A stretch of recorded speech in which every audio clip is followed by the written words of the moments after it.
What's going on, people? We are Tottenham TV, back here for another Tottenham update. A few bits and pieces to get through today, but more or less it's a very slow news day today, but let's get into what we can. First one is from Calcio Mercato, saying that Antonio Conte is pushing with Fabio Paratici to sign at Weston McKennie in January. These rumours were for these kind of players, McKennie, Vlahovic, Kessie, and there's a few other names in there. They just don't go away, do they? No, but I can't see us signing McKennie and Kessie, so it'd have to be one of the two. But we know how Paratici likes to work, don't he? He likes to get a lot of deals in place and he kind of picks the right one. So McKennie's a very good player, big fan of him, also a big fan of Kessie, so as long as it's one of them, I'm not going to complain too much. Who would you prefer? I think Kessie. Is that to do with the transfer fee involved or just the player? I think he's a better player. I agree. think Kessie's a better player. Yeah. And on Frank Kessie, Daniel Longo is saying that Tottenham are leading the race to sign AC Milan midfielder Frank Kessie. And, you know, if we do sign Frank Kessie, it's such a classic Paratici signing, isn't it? He's done these kind of signings time and time again for Juventus. On a free transfer. Yeah, when big quality signings for on that kind of basis, he's done it time and time again. You're absolutely right. So it's something he has experience with, and maybe we can steal a march and try and get him through the door and before the competition. I think it'll be good timing. He's having a great season for AC Milan. Scored 2 goals again last night. Yeah, so I think he would be very valuable right now if we can get him through the door. Although, I wonder if the form of Winks and Dele and will make him think differently. But in terms of like splashing money, but definitely I'd want him through the door. Yeah, when you're talking about stealing a march on teams, I mean that's going to get very difficult because you know you only got a week, 10 days until everyone can start speaking to him.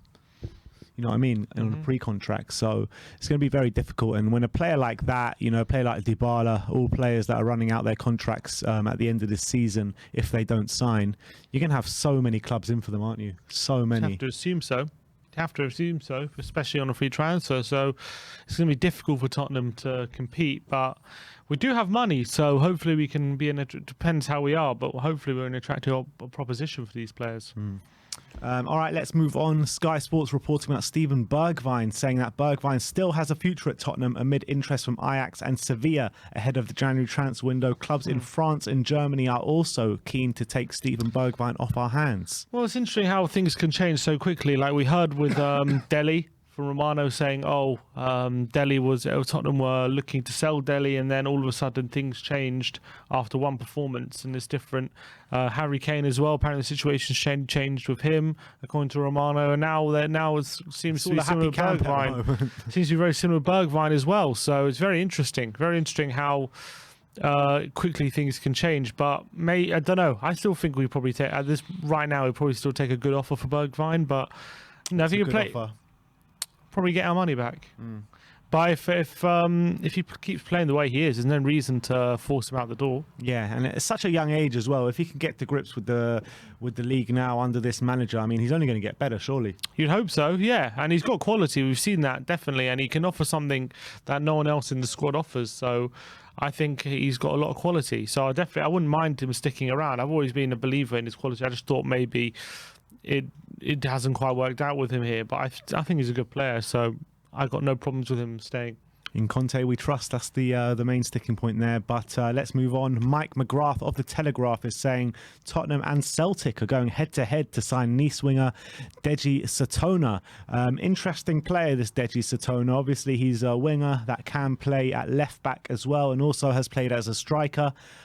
He's actually born in Ireland, which is interesting. Came through the ranks at Manchester United, moved to Nice in 2020, September the 30th, 2020. And he's only 19 years of age, and he scored 4 goals and got 2 assists in 16 appearances for United in the under-18s Premier League, but hasn't featured for Nice, I don't think. So could be one for the future. I'm not going to pretend I know a lot about him, but maybe, why not? Why not?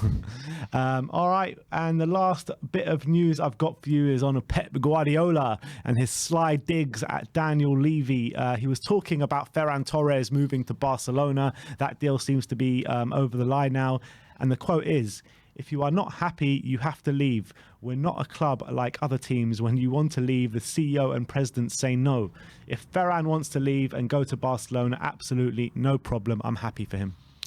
I mean, it's easy for him to say it when if Torres leaves, he's got Grealish and Mahrez and all these players to come in. If Kane leaves Tottenham, then who do we have coming in? No one. So Dane Scarlett, mate. Exactly. So it's easy for him to on his high horse, and also they're a club not to keep an unhappy player. Also, we're a club not to sell our most high valued asset for less than he's worth. So Pep can do one. In all honesty, 100%. I mean, can do one. It's such a open dig at Daniel Levy, that one. Not it's even so hiding open. But still crying about it. Get over it, mate.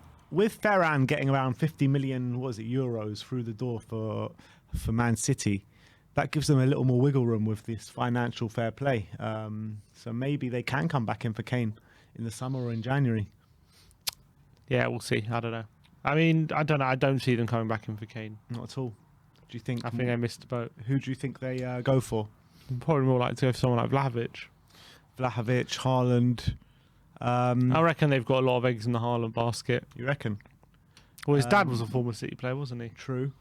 What do you reckon about? Why do you think they've missed the boat on Kane? I just don't think they're gonna. I just think with him not having the best first half of season, with Conte coming in as well, means that we're not going to lower our price. And also, are they going to be more convinced to stump up the money after this first half of the season he's had? I just think it doesn't work at the moment. Interesting. All right. You think they go back in for him? I think there's a chance. I mean, I don't think just because he's had a poor start of the season. I mean, first half of the season, that will sway them away. I mean, they've seen the quality that he's provided over, time and time again over the years. Very consistent performance. Yeah, but they weren't convinced to stump up the cash in the summer. It's not that they weren't convinced. They didn't have enough wiggle room in their financial fair play and decided to spend 100 million on Grealish before they went for Kane. They weren't. Yeah. So it's a difficult one.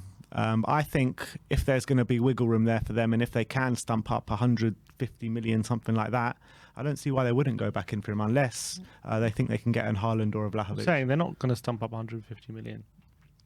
Yeah, I mean, you never know. No, they won't. City. They won't. Why? Because they didn't. They didn't get anywhere close in the summer. That's because they couldn't afford to. No, it's because they didn't want to spend that much money. They didn't think he was worth 150 million. It wasn't about that. It was because they spent 100 million on Grealish stupidly, and then by the end of it, they didn't have enough money left in the FFP. They could have. They sold as well. They sold quite a lot of players. Did you not see that report that came out that they could only spend like 100 million or 80 million or whatever it was? Did you not see that report? The one that says we can spend 400 million. Yeah, I saw it. Yeah, but that also says like Everton. I don't know how much you can trust these figures. I think if Man City wanted to spend 150 million, they could have done it. I'm not so sure about that. I think they could have done. They could have sold someone and bought him in. Yeah, they could have sold someone. They could have. I think, and it was evident that they were trying to sell people. They just couldn't. I don't think they go. I just think they've missed the boat. I don't think if they weren't convinced to do it in the summer, they're not going to be more convinced now. I don't think. All right. Well, that's that. That is your Tottenham update. Let me know in the comment section below if you have any thoughts regarding any of the news stories we've brought to you today. Like, subscribe, and comment. And as always, come on, you Spurs.